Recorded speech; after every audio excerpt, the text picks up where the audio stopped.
Hello students, welcome to the class. This is me Abhishek Sahu. आज हम इस वीडियो में पढ़ने वाले हैं motion in plane. This is our chapter number 4, class 11 physics, and we will try to finish this chapter in 30 minutes only. Guys, अगर आप चाहते हैं कि अगर आपको उस चैप्टर के एकदम शॉर्टेस्ट और आसान भाषा में लिखे गए नोट्स मिल जाएं तो आपको बस कुछ नहीं करना, टेलीग्राम चैनल को ज्वाइन कर लेना है। अभिषेक साहू सर फिजिक्स के नाम से टेलीग्राम पर आपको मिल जाएगा, जिसकी लिंक मैंने डिस्क्रिप्शन में दे दी है। So without wasting time let's get started guys. सबसे पहले हमें पढ़ना है कि एक्चुअल में मोशन इन प्लेन क्या होता है। तो आपको बड़ी सिंपल सी बात समझनी है कि देखो, जब हमने प्रीवियस चैप्टर में पढ़ा था कि यदि गाड़ी हमारी सिर्फ एक एक्सिस में जा रही है तो हम ऐसे मोशन को बोलते हैं मोशन इन स्ट्रेट लाइन या 1D मोशन। तो मोशन प्लेन में क्या होता है कि कोई भी हमारी गाड़ी है या हम खुद हैं, हम एक साथ दो एक्सिस में मोशन करते हैं। फॉर एग्जांपल, हम लहराते हुए चलें या बल खाते हुए, ठीक है, या फिर हमारा मोशन सर्कुलर मोशन हो सकता है, या फिर हमारा मोशन कर्व, मतलब आप ऐसे बोल सकते हो कर्व्ड मोशन हो सकता है। तो ये सभी मोशन जिसमें एक साथ दो एक्सिस चेंज हो, हम ऐसे मोशन को मोशन इन प्लेन बोलते हैं। तो सबसे पहले हमें इस चैप्टर में पढ़ना है पोजीशन वेक्टर क्या होता है मोशन प्लेन के लिए। तो देखो, ऐसा है कि जैसे मान के चलो, जैसे कोई भी जो पाथ है भाई इस तरह से कर्व में हो रहा है कोई मोशन, तो मैंने ना इसको इस तरह से ग्राफ में इस लाइन से दिखाया हुआ है। तो इस लाइन पर एक पॉइंट हो गया P, और इस पॉइंट की अगर मुझे पोजीशन बतानी है ओरिजिन से, कहां से, ओरिजिन से, तो भाई मुझे एक वेक्टर की जरूरत पड़ेगी। इस वेक्टर को मैं बोलता हूं पोजीशन वेक्टर। तो आप यहां पे देख पा रहे हो, लेट्स से ये एक्स एक्सिस हो गई, ये वाई एक्सिस हो गई। तो अगर मुझे इस पॉइंट पर पर्टिकुलर पोजीशन बतानी है तो इसकी पोजीशन को बताने के लिए अलग से एक वेक्टर यूज होता है, इसको मैं बोलता हूं पोजीशन वेक्टर, जो कि ओरिजिन से किसी पार्टिकल की पोजीशन बताता है। तो पोजीशन वेक्टर का काम होता है कि भाई ये किसी पार्टिकल की पोजीशन बताता है विद रिस्पेक्ट टू ओरिजिन। तो भाई यहां पर अगर पार्टिकल यहां पे है तो इसकी पोजीशन हम यहां से बता सकते हैं R2 वेक्टर के फॉर्म में। अब देखो, एक्चुअल में पोजीशन वेक्टर तो हमने बता दिया, लेकिन इसको डिटेल में लिखते कैसे हैं। तो देखो, ये जो पार्टिकल है एक्स एक्सिस में इसकी कुछ वैल्यू होगी और वाई एक्सिस में इसकी कुछ वैल्यू होगी, ठीक। इसी तरीके से इस पार्टिकल की एक्स एक्सिस में यहाँ पे कुछ वैल्यू होगी और वाई एक्सिस में यहाँ पे कुछ वैल्यू होगी। तो बस वही वैल्यूज के फॉर्म में हमें लिखना है। देखो, एक्चुअल में क्या होता है ना कि जैसे दो वेक्टर यूज होते हैं। एक और सबसे इंपॉर्टेंट वेक्टर जिसको हम बोलते हैं यूनिट वेक्टर। अब यूनिट वेक्टर का काम क्या होता है? यूनिट वेक्टर का काम ये होता है कि ये वेक्टर डायरेक्शन प्रोवाइड कराता है। तो अगर कोई भी क्वांटिटी एक्स एक्सिस में जा रही है तो हम उसको आई कैप से दिखाते हैं, वाई एक्सिस में जा रही है तो हम उसको जे कैप से दिखाते हैं, और जेड एक्सिस में जा रही है तो हम उसको के कैप से दिखाते हैं। तो देखो जरा, तो R1 वेक्टर को हम लिखते हैं, एक्स एक्सिस में इसकी कुछ वैल्यू हो तो x I cap, y1 J cap. R2 vector को हम लिखते हैं x2 आई कैप, y2 जे कैप। मान के चलो कोई पार्टिकल पहले यहां पे था, अब हम बात कर रहे हैं डिस्प्लेसमेंट वेक्टर की। तो ये उसकी कौन सी पोजीशन हो गई? ये उसकी हो गई इनिशियल पोजीशन। अब पार्टिकल आ गया यहां पे, तो ये उसकी कौन सी पोजीशन हो गई? Final position. तो पार्टिकल इनिशियल से चला और फाइनल पोजीशन तक आया। तो भाई ये जो इनिशियल से फाइनल के बीच की जो डिस्टेंस है ना, वो शॉर्टेस्ट जो पाथ है, हाँ, इसको हम बोलते हैं डिस्प्लेसमेंट वेक्टर, जिसको हम डेल आर वेक्टर से दिखाते हैं। तो कभी भी डिस्प्लेसमेंट निकालनी तो क्या करते हैं? Final position minus initial position. तो फाइनल पोजीशन वेक्टर ये रहा और इनिशियल पोजीशन वेक्टर ये रहा। देखो, फाइनल पोजीशन वेक्टर R2 की जो वैल्यू है ये क्या है? x2 आई कैप प्लस y2 जे कैप। माइनस तो फॉर्मूले का, क्योंकि डिस्प्लेसमेंट निकाल रहे हैं। R1 की वैल्यू ये रही, x1 आई कैप प्लस y1 जे कैप। आई वाले को मतलब आप x2 माइनस x1 करके यहाँ पे आई कैप अलग कर दिया और y2 माइनस y1 करके यहाँ पे जे कैप अलग कर दिया। तो यहां से x2 माइनस x1 को हम क्या लिख सकते हैं? हम लिख सकते हैं डेल x आई कैप। क्या लिख सकते हैं? डेल x आई कैप। y2 माइनस y1 को क्या लिख सकते हैं? देखो, y2 माइनस y1 क्या है? Change in y axis. हाँ, तो हमने लिख दिया डेल y जे कैप। तो बेसिकली डिस्प्लेसमेंट वेक्टर जो है आपका, ये क्या निकल के आ गया कि एक्स एक्सिस में कितनी डिस्प्लेसमेंट हुई प्लस वाई एक्सिस में कितनी डिस्प्लेसमेंट हुई, ये हो गया आपका डिस्प्लेसमेंट वेक्टर। क्लियर हो गए? इस तरह से आप निकालते हैं। अब मान के चलो आपको वेलोसिटी निकालनी है, जो अपन नेक्स्ट स्लाइड पे निकालेंगे। तो वेलोसिटी क्या होता है? Rate of change of displacement, मतलब del R vector by del T. तो डेल आर की वैल्यू तो हमने निकाल के रखी है ना, क्या है? देखो, del X I cap plus del T plus del Y J cap, del Y J cap plus del T. तो इस तरह से हम वेलोसिटी निकाल लेते हैं। अब वेलोसिटी दो टाइप की होती है, एक होती है एवरेज वेलोसिटी और एक होती है इंस्टेंटेनियस वेलोसिटी। जब हम बात करते हैं एवरेज वेलोसिटी की, तो भाई यहां पर जो चेंज होता है ना, ये बड़े टाइम के लिए होता है। मतलब ये टाइम आप नोटिस कर सकते हो, थोड़ा सा जो है ना, ये बड़े टाइम के लिए होता है, ठीक, एक टाइम इंटरवल बड़ा होता है। जबकि हम इंस्टेंटेनियस वेलोसिटी की बात करेंगे तो जैसे अपन बोलते हैं ना, उस पर्टिकुलर पॉइंट पर, उस पर्टिकुलर क्षण पर, उस पर्टिकुलर पल के लिए जो वेलोसिटी थी उसको हम बोलते हैं इंस्टेंटेनियस वेलोसिटी। क्लियर है? तो इंस्टेंटेनियस वेलोसिटी में जो टाइम होता है ना, बहुत छोटा टाइम होता है, टाइम इंटरवल बहुत छोटा होता है। तो ऐसे केस में देखो, हमेशा याद रखिए फिजिक्स में दो बातें कि भाई अगर चेंज बहुत बड़ा है ना या नोटिसेबल चेंज है तो आप उसको डेल्टा से रिप्रेजेंट करोगे, लेकिन अगर चेंज छोटा है तो आप उसको डी आर या डेरिवेटिव के फॉर्म में डी आर डी टी से रिप्रेजेंट करोगे। क्लियर हुई बात? तो जब आप एवरेज वेलोसिटी निकाल रहे हो तो चेंज इन मतलब displacement upon change in time, और चेंज इन डिस्प्लेसमेंट यहां से मैं इसको इस तरीके से लिख सकता हूं जो मैंने आपको अभी यहां पे लिख के बताया। क्लियर है? तो आप बी वेक्टर एवरेज वेलोसिटी की वैल्यू क्या निकाल सकते हैं कि भाई देखो जरा, एक्स एक्सिस में वेलोसिटी प्लस वाई एक्सिस में जो भी आपकी वेलोसिटी है लिख सकते हैं ना, change in x axis upon change in time i cap, change in Y axis upon change in time j cap. Clear? Now अगर आप यहां पे, क्योंकि ये देखो ये डायग्राम क्या बता रहा है, ये डायग्राम आपको बता रहा है कि एक्चुअल में वेलोसिटी वेक्टर क्वांटिटी है, तो वेलोसिटी की एवरेज वेलोसिटी की डायरेक्शन क्या होगी, याद रखना इंस्टेंटेनियस और एवरेज दोनों की डायरेक्शन अलग अलग होती है। तो यहाँ पे ब्लैक पेन से मैं आपको दिखाऊंगा, जैसे मान के चलो ये पार्टिकल पहले यहां था, अब ये पार्टिकल यहां पहुंच गया, तो डिस्प्लेसमेंट आपने देखा कि डिस्प्लेसमेंट किस डायरेक्शन में हुई, तो हमने कहा डिस्प्लेसमेंट इस डायरेक्शन में हुई। तो जिस डायरेक्शन में चेंज इन डिस्प्लेसमेंट हो रहा है या जिस डायरेक्शन में डिस्प्लेसमेंट हो रही है उसी के पैरेलल डायरेक्शन में या कहीं उसी डायरेक्शन में होती है वेलोसिटी या एवरेज वेलोसिटी की डायरेक्शन। तो आप यहां पे ये जो मैंने नोट पॉइंट लिख दिया है कि direction of average velocity is in the direction of displacement. तो डिस्प्लेसमेंट अगर इस डायरेक्शन में है तो एवरेज वेलोसिटी भी आपकी इसी डायरेक्शन में होगी। ये बात क्लियर हुई? नाउ अभी हम बात करेंगे इंस्टेंटेनियस वेलोसिटी। तो मैंने बता दिया बहुत पर्टिकुलर, बहुत छोटे टाइम के लिए जो वेलोसिटी होती है उसको हम बोलते हैं इंस्टेंटेनियस वेलोसिटी। देखो एवरेज वेलोसिटी के फॉर्मूला क्या है, del x by del t i cap, और यहां पर क्या आ गया del d x by d t i cap, क्योंकि बहुत छोटा सा टाइम है, बहुत छोटा सा डिस्प्लेसमेंट। देखो जब टाइम बहुत छोटा सा है तो डिस्प्लेसमेंट भी तो उतने छोटे टाइम में बहुत छोटी सी होगी, इसलिए हमने D x by d t i cap plus D x by d T J cap लिखा हुआ है। अब यहां पर मेन बात आती है डायरेक्शन की। तो डायरेक्शन कैसे बतानी है, तो किसी भी पॉइंट पर अगर आप टेंजेंट ड्रॉ कर दो, क्या कर दोगे, जैसे इस पॉइंट पर अगर मुझे इंस्टेंटेनियस वेलोसिटी की डायरेक्शन चाहिए तो मैं करूंगा इस पॉइंट पे एक टेंजेंट ड्रॉ कर दूंगा। तो यहां पर एक टेंजेंट ड्रॉ कर दिया तो ये हो गई जो है इंस्टेंटेनियस वेलोसिटी की डायरेक्शन, और यहां पर अगर मैं टेंजेंट ड्रॉ कर दिया तो ये इस पॉइंट पर वेलोसिटी की डायरेक्शन हो गई। क्लियर है? तो ये इस तरह से हम निकाल सकते हैं। अभी हम बात करेंगे एवरेज वेलोसिटी की। तो भाई एवरेज एक्सेलरेशन। अब एवरेज एक्सेलरेशन क्या होता है, change in velocity upon change in time. तो एवरेज निकाल रहे हो तो चेंज इन वेलोसिटी इस तरह से लिखेंगे, और इंस्टेंटेनियस एक्सेलरेशन की बात करेंगे तो ऐसे dv बाय dt के फॉर्म में लिखेंगे। क्लियर हो जाएगा? ये तो हम जानते हैं। नाउ मेन चीज है कि भाई यहां पर आपको डायरेक्शन समझ आनी चाहिए। क्या?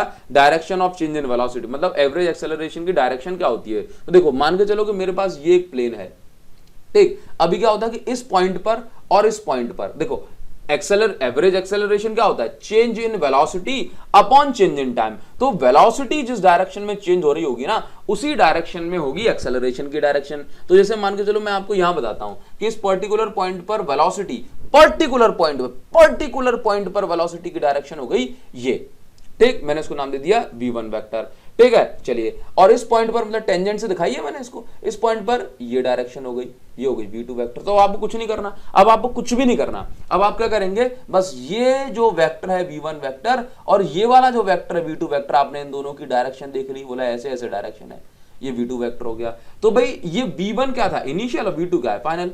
तो ये जो डायरेक्शन हो गई, ये v1 से लेके मतलब इनिशियल से फाइनल तक की जो डायरेक्शन हो गई, इसको हम बोलेंगे del v, change in velocity की डायरेक्शन। या यहां पे देख लो, यहां पे v1 की वेलोसिटी ये है और v2 की जो है डायरेक्शन ये है, तो हमने इन दोनों को मिला दिया ऐसे।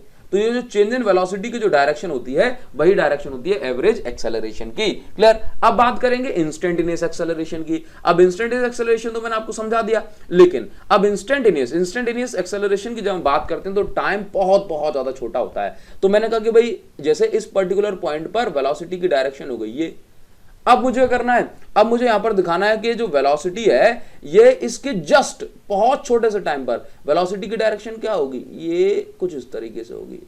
तो आप ये देखेंगे कि जो चेंज इन वेलोसिटी की डायरेक्शन हो गई वो क्या हो गई, ये नीचे की साइड, बहुत छोटी दिखानी पड़ेगी ना नीचे की साइड। तो भाई ये हो गई आपकी चेंज इन वेलोसिटी की डायरेक्शन। क्लियर? लेकिन अब ये पॉइंट बहुत पास में है, तो हमें ये तो पता पड़ रहा है कि एवरेज इसकी जो डायरेक्शन है वो नीचे की साइड है। तो हम क्या करते हैं कि इतनी खिचड़ी ना पकाते हुए किसी भी पर्टिकुलर पॉइंट पर आप टेंजेंट ड्रॉ करो और उस टेंजेंट से नीचे की साइड परपेंडिकुलर डायरेक्शन बता दो, ये हो गई इंस्टेंटेनियस एक्सेलरेशन की डायरेक्शन। जैसे इस पर्टिकुलर पॉइंट पर वेलोसिटी की डायरेक्शन अगर ये होगी तो इंस्टेंटेनियस एक्सेलरेशन की डायरेक्शन इसके टेंजेंट के परपेंडिकुलर आप यहां पे कंसीडर करें, आपका काम बन जाएगा। आएगा। क्लियर है? ये हो गया इंस्टेंटेनियस एक्सेलरेशन। आगे बढ़ेंगे और बात करेंगे रिलेटिव वेलोसिटी की। अभी देखिए रिलेटिव वेलोसिटी का कॉन्सेप्ट कुछ ये कहता है कि जैसे जो वेलोसिटी है ना हमारी वो रिलेटिव है, मतलब जैसे मान के चलो आप 10 मीटर पर सेकंड से भाग रहे हो, एक इंसान आपको जो है ग्राउंड पे खड़े होकर देख रहा है तो आप उसको 10 मीटर पर सेकंड से भागते हुए नजर आओगे। लेकिन एक इंसान जो इस तरह से उड़ रहा है, अब उड़ रहा होगा, इस पर डिस्कशन मत करना, ठीक है। अब मान के चलो ये उड़ रहा है ना, अब ये आपको इस तरह दिखेगा तो इस बंदे को आपकी वेलोसिटी 10 मीटर पर सेकंड नजर नहीं आएगी। एक इंसान इस तरह से कार से जा रहा है लेकिन पीछे की साइड आपको निहारते हुए जा रहा है, कुछ तो होगा आपके अंदर, ठीक, तो उसको भी आपकी वेलोसिटी 10 मीटर पर सेकंड नजर नहीं आएगी। तो एक्चुअल में क्या होता है कि वेलोसिटी जो है वो रिलेटिव है, हाँ एब्सोल्यूट नहीं है। आप किस फ्रेम ऑफ रेफरेंस से देखते हो, आप कहां से देख रहे हो उसको, इस पर जो वेलोसिटी है वो डिपेंड करती है। तो इसी चीज को हम कैलकुलेट करेंगे अभी इस वीडियो में। तो देखो एक्चुअल में क्या है कि अगर मान के चलो ए की वेलोसिटी को अगर बी देख रहा है तो उसको लिखा जाता है velocity of A with respect to B. अगर बी की वेलोसिटी को ए देख रहा है या ए ऑब्जर्व कर रहा है तो हम इसको लिखेंगे velocity of B with respect to A. इसका फॉर्मूला बन जाता है VB minus V A vector, B A vector, और इसका फॉर्मूला बन जाएगा V A vector minus VB vector. हमेशा याद रखो साइन की जब भी बात करेंगे ना तो लेफ्ट के लिए हमेशा क्या साइन लेना माइनस साइन, और राइट के लिए क्या साइन लेना, राइट के लिए लेना हमेशा प्लस साइन। और जरूरी बात हमेशा याद रखो, जैसे अगर आपको मान के चलो ये पी पार्टिकल है और ये क्यू पार्टिकल है, ये ऐसे भाग रहा है, अब आपसे कहे कि पी के या आपसे कहा जाए कि क्यू के मोशन को पी ऑब्जर्व करेगा तो आपको velocity of Q with respect to P निकालना है। ये हो रहा है 30 डिग्री पे, तो कैसे कैलकुलेट करोगे, ये देखो जो ऑब्जर्व कर रहा है जिसके रिस्पेक्ट में वेलोसिटी फाइंड करनी है उसे स्टेशनरी कंसीडर करो और उसके ऑपोजिट वेक्टर के साथ रिजल्टेंट फाइंड आउट कर लो। देखो तो जैसे मान के चलो पी के अकॉर्डिंग आपको जो है पी के रिस्पेक्ट में वेलोसिटी निकालनी है, तो क्या करना कि P का उल्टा वेक्टर बना दो इस डायरेक्शन में। तो अब ये जो P और ये Q इनके बीच से जो रिजल्टेंट जो बनेगा उसकी आप कैलकुलेशन करोगे, तो आप इसको नाम दे देंगे velocity of Q with respect to P। बात समझे? इसका मतलब ये हुआ कि अगर P Q को देखेगा तो पीछे जाता हुआ नजर आएगा। क्लियर है? ये बात समझ में आ गई? तो इस तरह से आप कैलकुलेशन करेंगे। आगे आपको समझा देता हूं। अब यही क्वेश्चन में ले लिया, आपको सब कुछ क्लियर हो जाएगा। जैसे मान के चलो इसमें लिखा हुआ एक पार्टिकल P है, ये स्ट्रेट लाइन में मोशन कर रहा है 3 मीटर पर सेकंड से। ये पार्टिकल P है, ये 3 मीटर पर सेकंड से स्ट्रेट लाइन में जा रहा है। अब क्या दिया है, एक पार्टिकल Q है जो 4 मीटर पर सेकंड से इस डायरेक्शन में जा रहा है, 4 मीटर पर सेकंड से। इन दोनों के बीच में बन रहा है 30 डिग्री। अब आपको निकालना है कि velocity of Q with respect to P। तो आपने पहले लिख लिया कि P की वेलोसिटी 3 है, Q की वेलोसिटी 4 है। तो अब देखो मैंने आपसे क्या कहा कि भाई P के रिस्पेक्ट में आपको कैलकुलेट करना है ना velocity of Q with respect to P। तो अभी आप क्या करेंगे कि P को पहले उल्टा बना दो, तो ये हो गया वेलोसिटी ऑफ P, ठीक, और ये हो गया वेलोसिटी ऑफ Q। तो क्या करेंगे, देखो बड़ी सिंपल सी बात है कि इन दोनों के बीच में कितना एंगल बन रहा है, अभी पूरा 180 होता है तो ये बन रहा है 150 डिग्री। इन दोनों के बीच से रिजल्टेंट कुछ यहीं से जाएगा, है क्या नहीं, ये साइड रिजल्टेंट इन दोनों के बीच में जाएगा। तो इस तरह से आप कैलकुलेट करोगे velocity of Q with respect to P। तो ये डायग्राम जो है ना, इस डायग्राम के अकॉर्डिंग ही फॉर्मूला लगेगा, इसलिए इस डायग्राम की इंपॉर्टेंस है। तो फॉर्मूला क्या होता है velocity of Q with respect to B का, ये या रिजल्टेंट का फॉर्मूला क्या होता है, √a² plus b² plus 2ab cos theta, ये फॉर्मूला होता है। तो VQ² plus VP² plus 2VQ VP cos theta की वैल्यू 150 डिग्री है। हाँ, तो आप यहां से कैलकुलेशन करोगे तो velocity of Q with respect to P आपको मिल जाएगी 2.1 मीटर पर सेकेंड।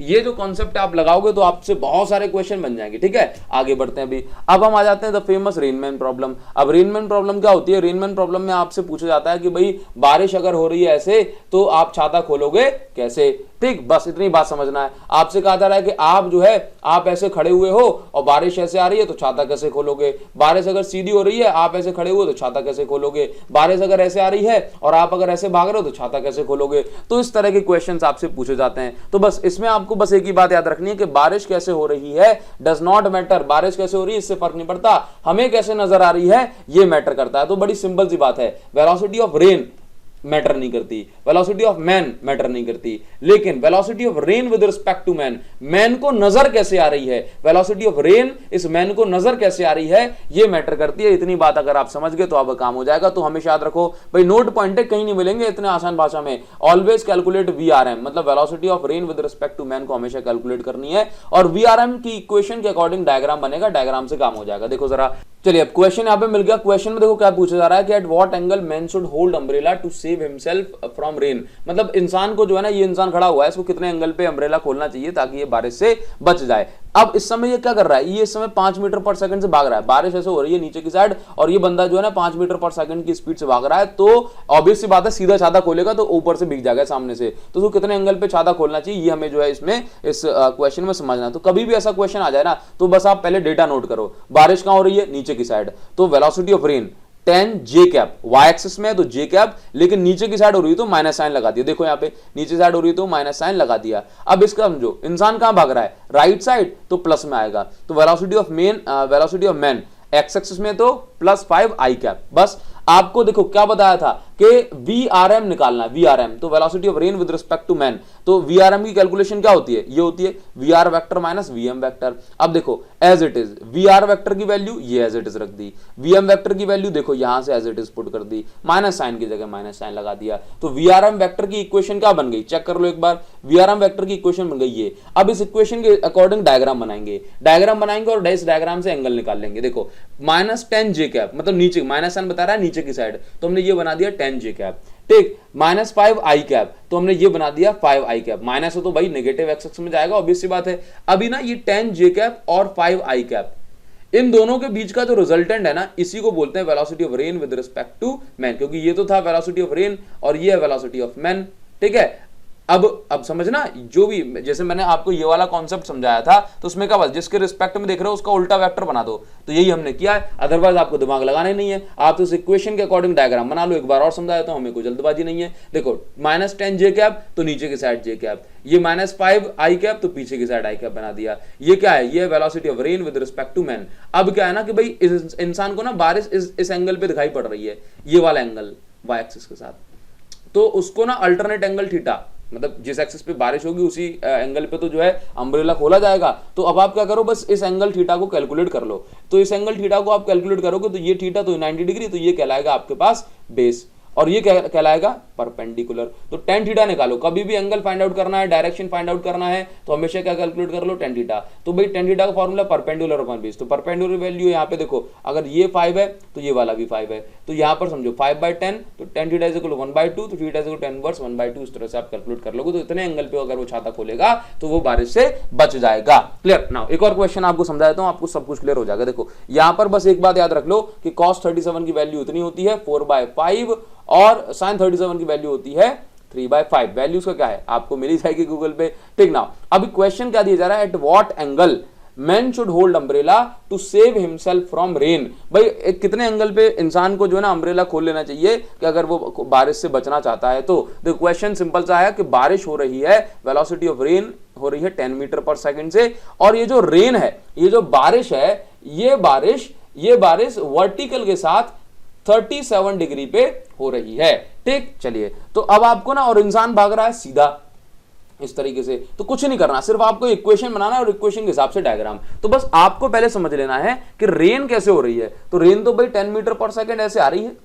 ठीक, ये 37 डिग्री पे, तो अब इसको क्या लिखें, एक्स एक्सिस में कितनी है, वाई एक्सिस में कितनी है। तो हमेशा करेंगे कि कभी भी कोई भी जो वेक्टर है ये किसी एंगल पर इंक्लाइंड होता है तो उसको दो पार्ट में ब्रेक कर लेते हैं, दो म्यूचुअली परपेंडिकुलर कंपोनेंट में। देखो ये 37 डिग्री है, तो भाई ये वाले कंपोनेंट का नाम होगा tan cos 37। क्या होगा, tan cos 37, जिसके साथ एंगल बनता है उसको cos में लेते हैं, तो हमने ये लिख दिया tan cos 37। अब देखो इसके बाद ये वाला कंपोनेंट करा जाए, क्योंकि ये जो वेलोसिटी है, बारिश है, ये दोनों एक्सिस में, एक्स में भी और वाई में भी है। तो एक्स एक्सिस वाले कंपोनेंट का नाम है tan sin 37, जो भी वैल्यू है उसमें साइन एंगल का इंटू कर देंगे। ठीक, तो आप ये देखो ये tan sin 37। क्लियर नाउ, और tan 37 डिग्री की वैल्यू क्या है 3/5, और cos 37 की वैल्यू है 4/5। तो यहां से कैलकुलेशन करी आपने, तो हॉरिजॉन्टल में आ गई ये 6 मीटर पर सेकंड, ये कैलकुलेशन बारिश की वेलोसिटी, और वर्टिकल में आ गई 8 मीटर पर सेकंड। तो ये जो है ना, ये हो गई velocity of rain. Velocity of rain देखो -6 आई कैप और नीचे -8 जे कैप। तो मैंने बस ये लिख ली वेलोसिटी ऑफ रेन की वैल्यू। वेलोसिटी ऑफ मैन भागी रहा है जो है पॉजिटिव एक्स एक्सिस में, तो velocity of rain with respect to man matter कर रहा है। तो velocity of rain with respect to man हमने ये कैलकुलेट करा, V R vector minus V M vector. V R vector की वैल्यू ये रखी थी, माइनस साइन लगा के वी एम वेक्टर की वैल्यू हमने ये पुट कर दी। तो आप यहां पर देखेंगे -6 आई कैप -5 आई कैप, तो ये बन गया -11 आई कैप और ये हो गया -8 जे कैप। अब इसके बाद आप क्या करेंगे, बड़ी सिंपल सी कहानी है कि इसी से आप बना लेंगे डायरेक्शन या कहूं कि वेक्टर डायग्राम। देखो -11 आई कैप, तो 11 आई कैप हमने इस साइड दिखा दिया पीछे की साइड, -8 जे कैप तो हमने दिखा दिया नीचे की साइड। अब इतने एंगल पे मतलब वर्टिकल के साथ इतने एंगल पे जो है इसको इंसान को बारिश होती हुई नजर आ रही है, ये हो गया VRM वेक्टर। तो भाई देखना जरा VRM वेक्टर अगर ये थीटा है तो ये वाला एंगल भी थीटा होगा, इतने एंगल पे उसको बारिश से बचने के लिए छाता खोलना पड़ेगा। तो अगर ये थीटा ये 90 डिग्री तो ये हो जाएगा आपका बेस और ये हो जाएगा आपका परपेंडिकुलर। तो tan थीटा निकालने के लिए आप परपेंडिकुलर अपॉन बेस करेंगे, तो यहां से आप इतने एंगल पे छाता खोलोगे तो बारिश से बच जाओगे। इसमें सिर्फ एक ही बात है कि बारिश के कंपोनेंट को आप ब्रेक करना सीख जाओ। जैसे अगर ये एंगल दिया है आपका 30 डिग्री और बारिश हो रही है 100 मीटर पर सेकंड से, तो आप क्या करेंगे कि भाई इसके दो कंपोनेंट 100 cos 30 और एक कंपोनेंट 100 sin 30, बस ऐसे आपको करना है, काम बन जाएगा। इंसान अगर ऊपर की साइड भाग रहा होता तो इंसान के कंपोनेंट कर लेते हैं, यहाँ पे काम बन जाता है। क्लियर है? आगे बढ़ जाएंगे थोड़ा सा।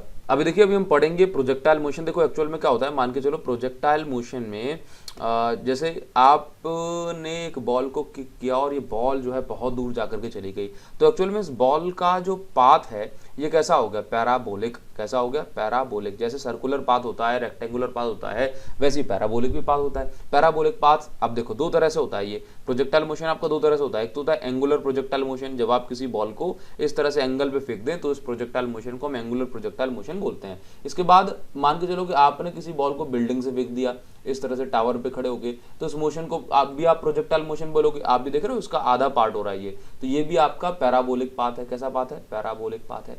क्लियर? तो इस प्रोजेक्टाइल मोशन को आप बोलोगे हॉरिजॉन्टल प्रोजेक्टाइल मोशन। ये कौन सा प्रोजेक्टाइल है? ये एंगुलर प्रोजेक्टाइल मोशन है, क्योंकि आपने स्टार्टिंग में इसको एंगुलर वेलोसिटी दी थी और इसको हॉरिजॉन्टल ओनली, तो ये हॉरिजॉन्टल प्रोजेक्टाइल मोशन। तो प्रोजेक्टाइल मोशन ऐसा मोशन है जिसमें आप किसी ऑब्जेक्ट को थ्रो करते हैं विद सम इनिशियल वेलोसिटी, और ये जो ऑब्जेक्ट है इस तरह का पैराबोलिक पाथ कवर करता है under the influence of gravity, क्योंकि ऐसा करने पर ग्रेविटी इसको मजबूर करती है। हमने तो वही ऐसे फेंका था, ग्रेविटी ने इसको इस तरह से ग्राउंड की ओर कर्व बना दिया। ठीक है, तो प्रोजेक्टाइल मोशन में कुछ बातें होती हैं, जैसे कि प्रोजेक्टाइल मोशन 2 डायमेंशनल मोशन है और ये ग्रेविटी कारण होता है। इसमें जो पाथ है प्रोजेक्टाइल का ये पैराबोलिक होता है। प्रोजेक्टाइल क्या होता है हम सारी बातों पर डिस्कशन कर लेते हैं। तो प्रोजेक्टाइल जो है ये एग्जैक्टली सीधा नहीं फेंकना चाहिए, क्योंकि सीधा फेंकोगे तो वापस से ऐसे ही बॉडी नीचे आ जाएगी, तो यहाँ पे प्रोजेक्टाइल मोशन नहीं हो पाएगा। प्रोजेक्टाइल मोशन में हॉरिजॉन्टल वेलोसिटी हमेशा जो है सेम रहती है, मतलब वेलोसिटी जो है हॉरिजॉन्टल वेलोसिटी कभी नहीं बदलती, क्योंकि हॉरिजॉन्टल वेलोसिटी जो है ग्रेविटी के अगेंस्ट काम नहीं करती है।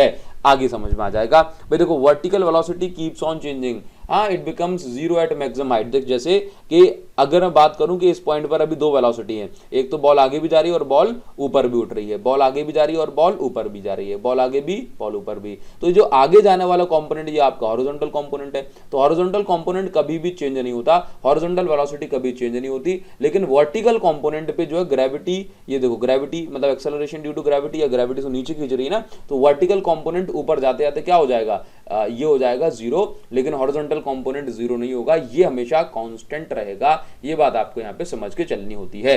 ठीक, तो ये एंगुलर प्रोजेक्टाइल मोशन है और ये आपका हॉरिजॉन्टल प्रोजेक्टाइल मोशन है, क्योंकि इस समय बॉल को सिर्फ और सिर्फ हॉरिजॉन्टल वेलोसिटी के साथ ही फेंका गया था। अब देखो ये हमने टाइप्स तो पढ़ लिए। प्रोजेक्टाइल मोशन में कुछ आपको चीज समझनी, जैसे कि ऑब्जेक्ट जो जिसको आप फेंकते हैं उसी को आप प्रोजेक्टाइल बोलते हैं। मतलब यदि आपने किसी ऑब्जेक्ट फेंका और उसका पाथ पैराबोलिक हो गया, इस मोशन को बोलोगे प्रोजेक्टाइल मोशन, और जो ऑब्जेक्ट है उसका नाम है प्रोजेक्टाइल। अभी जैसे हमने बोला कि प्रोजेक्टाइल का रास्ता कैसा है, रास्ते को हम इंग्लिश में बोलते हैं पाथ, है ना।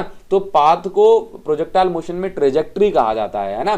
चलिए बॉल कितने देर तक हवा में रही, तो टाइम इन एयर को हम बोलेंगे टाइम ऑफ फ्लाइट। क्या बोलेंगे? Time of flight. Horizontal distance, ये जो प्रोजेक्टाइल है कितनी दूरी तक इसने जो है ट्रेवल कर ली है, कितनी डिस्टेंस कवर कर ली है, तो उसको हम बोलते हैं प्रोजेक्टाइल मोशन की भाषा में रेंज। ठीक, अब याद रखो ये मैं आपको ऐसे गोल्डन वर्ड्स बता रहा हूं जिसको आपको ध्यान देना चाहिए। कभी भी टाइम ऑफ फ्लाइट निकालना है तो हमेशा वाई एक्सिस में कैलकुलेशन करो, क्योंकि टाइम ऑफ फ्लाइट मतलब उड़ने का समय, जब ऊपर जाते हो तब उड़ना होता है, समझे, आगे चलने से उड़ना नहीं माना जाता। तो टाइम ऑफ फ्लाइट निकालना है तो वाई एक्सिस में काम करेंगे और सेकंड इक्वेशन ऑफ मोशन को यूज में लेकर के आएंगे। कभी भी हाइट ऑफ प्रोजेक्टाइल निकालना है तब भी वाई एक्सिस में काम करेंगे, सेकंड इक्वेशन ऑफ मोशन का यूज करेंगे। रेंज निकालना, रेंज मतलब हॉरिजॉन्टल डिस्टेंस, तो एक्स एक्सिस में काम करेंगे। और भाई डिस्टेंस है ना, डिस्टेंस फॉर्मूला होता है स्पीड इनटू टाइम। क्या? Speed into time. तो भाई ये वाले फॉर्मूले से काम बन जाएगा आपका। डायरेक्शन की बात करें, कभी डायरेक्शन कैलकुलेट करना है तो tan थीटा निकालो, हमेशा यूज करते हैं। साइन कन्वेंशन की बात करें तो अगर सब कुछ सेम डायरेक्शन में, फॉर एग्जांपल ऐसा मोशन है तो सब कुछ नीचे की साइड ही होगा, है ना, ये पूरा मोशन नीचे की साइड है,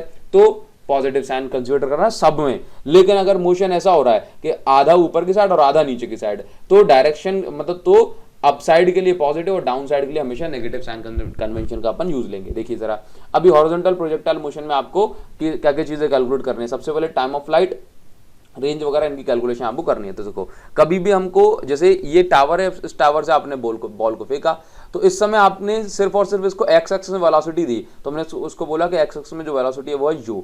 वाई एक्सिस में तो आपने कोई वेलोसिटी दी नहीं, तो U Y is equal to 0 हो गया। अब वाई एक्सिस में तो उसकी वेलोसिटी आ जाएगी कुछ, है ना, तो वेलोसिटी इन वाई एक्सिस कुछ हो जाएगी और वेलोसिटी इन एक्स एक्सिस हमेशा क्या रहेगी, ये रहेगी हमेशा u, क्योंकि हॉरिजॉन्टल वेलोसिटी कभी बदलती नहीं है। तो देखो जरा, सबसे पहले निकालेंगे टाइम ऑफ फ्लाइट। तो अभी आपने क्या समझा कि टाइम ऑफ फ्लाइट के लिए हमेशा वाई एक्सिस में काम करना है और सेकंड इक्वेशन ऑफ मोशन का यूज करना है। तो देखो सेकंड इक्वेशन क्या है, s is equal to U T plus half A T square. तो भाई देखो जरा, वाई एक्सिस में हमने काम किया ना, अभी समझना ये वाई एक्सिस क्या है। ये वाई एक्सिस देखो, ये पूरा का पूरा मोशन नीचे की साइड हो रहा है, नीचे की साइड हो रहा है पूरा मोशन, तो साइन हमेशा कैसे होंगे, सबके साइन सेम होंगे, मतलब पॉजिटिव हमने ले लिया, ठीक है ना। अभी समझना, तो ये क्या है, ये जो डिस्प्लेसमेंट है ये हमने माना कितनी है, बॉल ऊपर से वाई एक्सिस में आएगी तो नीचे एच हाइट पर आ जाएगी, ठीक। बोला सर ये तो यहाँ आ रही है ना, तो डिस्प्लेसमेंट इसकी ऐसे नहीं, बिल्कुल नहीं। ये क्या है, वाई एक्सिस में कहाँ है, वाई एक्सिस में ऊपर है, फिर वाई एक्सिस में आ जाएगी नीचे, ठीक। तो डिस्प्लेसमेंट कितनी, एच, ठीक ना। अभी वाई एक्सिस में इनिशियल वेलोसिटी क्या थी,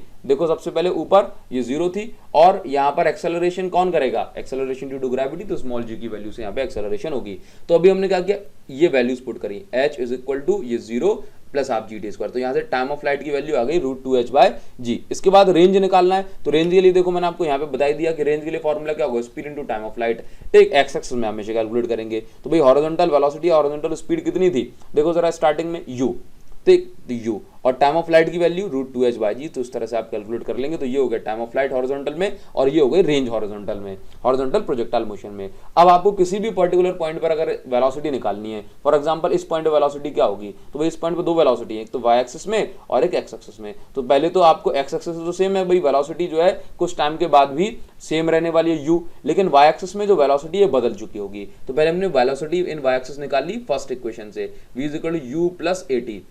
अब ऐसी बात है, वाई एक्सिस में हमें निकालना है, तो हमने यहाँ पे y ले लिया, तो भाई u y की वैल्यू यहाँ पे थी 0, तो हमने ये पुट कर दी, a की वैल्यू g और t की वैल्यू t, तो vy is equal to gt आ गया। अब क्या करेंगे, अब यहाँ पे ये जो फॉर्मूला है, देखो आपको रिजल्टेंट वेलोसिटी निकालनी है एट एनी इंस्टेंट, तो फॉर्मूला क्या होगा, vx square plus vy square plus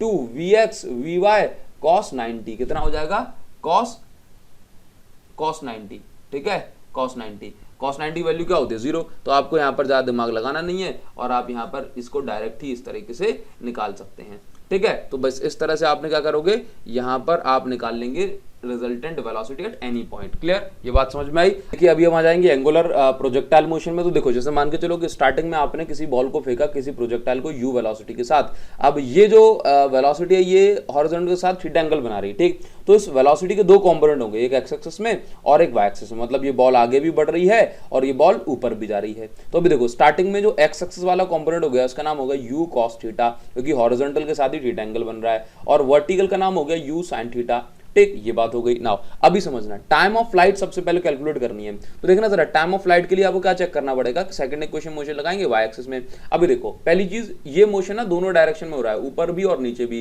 तो ऊपर के लिए पॉजिटिव साइन, कोई भी चीज अगर नीचे की साइड हो तो नेगेटिव साइन, जैसे कि एक्सेलरेशन ड्यू टू ग्रेविटी हमेशा नीचे की साइड होती है, तो एक ही जगह हमेशा -g हमें यहाँ पे पुट करना है। जबकि u sin थीटा ऊपर की साइड है तो हमेशा इसके लिए पॉजिटिव साइन लेंगे, बस, और कोई डिस्कशन नहीं। डिस्प्लेसमेंट अगर 0 से स्टार्ट होगी, ग्राउंड पे आ जाए, ग्राउंड से स्टार्ट ग्राउंड पे आ गई तो वापस से 0। जब भी हम हाइट की बात करेंगे, मैक्सिमम हाइट, तो भाई हाइट तो ऊपर की साइड होगी तो हम इसको पॉजिटिव ले लेंगे, बस। ये साइन कन्वेंशन यहां पर आपको यूज करने हैं। अभी समझना कि देखो बॉल ग्राउंड से फेंकी गई, वापस ग्राउंड पे इसने बंदे ने कैच कर ली, तो अभी आप समझना कि डिस्प्लेसमेंट वाई एक्सिस में कितनी, 0। वाई एक्सिस में इनिशियल वेलोसिटी कितनी, u sin थीटा, t की जगह t। हम निकाल रहे हैं टाइम ऑफ फ्लाइट, बॉल कितनी देर तक हवा में होगी, हाफ की जगह हाफ, एक ही जगह यहाँ पे -g हमने पुट कर दिया, t की जगह t स्क्वायर। तो यहां से अगर आप कैलकुलेशन करोगे तो ये टाइम ऑफ फ्लाइट की वैल्यू आ गई 2u sin थीटा बाय g। अब रेंज हमें निकालना है, तो भाई रेंज का तो वही फॉर्मूला होता है, horizontal velocity into time of flight. अब यहाँ पे समझना, हॉरिजॉन्टल वेलोसिटी क्या है, u cos थीटा, तो u cos थीटा, टाइम ऑफ फ्लाइट की वैल्यू 2u sin थीटा बाय g, तो 2u sin थीटा बाय g, ठीक। अब देखो जरा रेंज का फॉर्मूला क्या बन गया, u square 2 sin theta cos theta. अब 2 sin थीटा cos थीटा को हम लिख सकते हैं sin 2 थीटा। तो अभी इसके बाद तो रेंज का फॉर्मूला ये हो गया u square sin 2 theta upon 2g, sorry u square sin 2 theta upon g। ये तो हो गया रेंज का फॉर्मूला। अगर हमें रेंज मैक्सिमम रेंज निकालनी है तो मैक्सिमम रेंज के लिए हमने क्या किया, थीटा की वैल्यू को 45 डिग्री रख दिया। ठीक, 45 डिग्री रखा मैक्सिमम, तो क्या होगा ना कि मैक्सिमम रेंज कवर करेगा, क्योंकि थीटा की जगह अगर आप 45 पुट करोगे तो साइन की वैल्यू हो जाएगी 2 का इंटू होने से साइन 90, और साइन 90 की वैल्यू होती है अपने आप में मैक्सिमम। ठीक है, तो रेंज का फॉर्मूला, मैक्सिमम रेंज का फॉर्मूला क्या आ गया, यू स्क्वायर अपॉन जी। अब इसके बाद इसमें एक चीज और निकालनी होती है जिसको हम बोलते हैं मैक्सिमम हाइट। अब मैक्सिमम हाइट की जब हम बात करते हैं तो आपको यहाँ पर थर्ड इक्वेशन लगानी है। कौन सी लगानी है, थर्ड इक्वेशन। थर्ड इक्वेशन लगाओगे मैक्सिमम हाइट के लिए तो V square is equal to U square plus 2as होता है। तो y एक्सिस में और ये y एक्सिस में। अब आप देखो V Y is equal to, देखना मैक्सिमम हाइट पे जो वर्टिकल वेलोसिटी है y एक्सिस वाली वो तो जीरो हो ही जाएगी, तो हमने ये जीरो पुट कर दिया। यू वाई की जगह हमने रखा यू साइन थीटा 2as। अब यहाँ पे डिस्प्लेसमेंट इन y एक्सिस, देखो जब हम बात करते हैं ना ग्राउंड की, तो ग्राउंड से बॉल फेंकी और मैक्सिमम हाइट तक कितनी कवर कर ली इसने, h मैक्स। ठीक है, तो जीरो नहीं पुट करना है यहाँ पे, तो ये हो गया 2gh मैक्स। यहाँ से आप h मैक्स की वैल्यू निकालेंगे, आपका यहाँ पर काम आसानी से हो जाएगा। तो इसमें एक और इंपॉर्टेंट पॉइंट है, कभी आपको न्यूमेरिकल करने हैं जेई वगैरह के या आपके स्कूल के लिए, तो हमेशा याद रखना कि मतलब हाइट और रेंज का एक रिलेशन होता है। क्या रिलेशन होता है कि 4h/r is equal to tan theta. इस पे बड़े क्वेश्चन बनते हैं, 4h/r is equal to tan theta. अभी समझना 4h/r इज इक्वल टू, अगर आप थीटा की जगह, क्योंकि मैक्सिमम रेंज की बात कर रहे हैं, तो आप क्या करोगे 45 डिग्री पुट कर देना, और 45 डिग्री पुट करोगे तो 4h/r इज इक्वल टू 1 आ जाएगा। तो 4h is equal to r। ठीक है, ये रिलेशन याद रखो, 4h is equal to r, ये रिलेशन याद रखो मैक्सिमम रेंज के लिए। ठीक है, इसका मतलब ये हुआ अगर आप रेंज 100 मीटर है आपकी, तो हाइट आपकी 25 मीटर होगी। ठीक, तो इस वीडियो के लिए सिर्फ इतना ही। अगर आपके लिए पॉसिबल है तो इस वीडियो को अपने फ्रेंड्स के साथ ज्यादा से शेयर करो, और टेलीग्राम चैनल को जरूर ज्वाइन कर लेना ताकि आपको इस चैप्टर के जो नोट्स हैं वो मिल पाए। टेलीग्राम पे सर्च कर लेना अभिषेक साहू सर फिजिक्स। इस वीडियो के लिए इतना ही, बस कमेंट सेक्शन में आपसे आपका प्यार चाहता हूं, तो कमेंट सेक्शन में जरूर अपना कमेंट लिख करके जाएं। Thank you so much guys, thanks a lot, see you again in the next.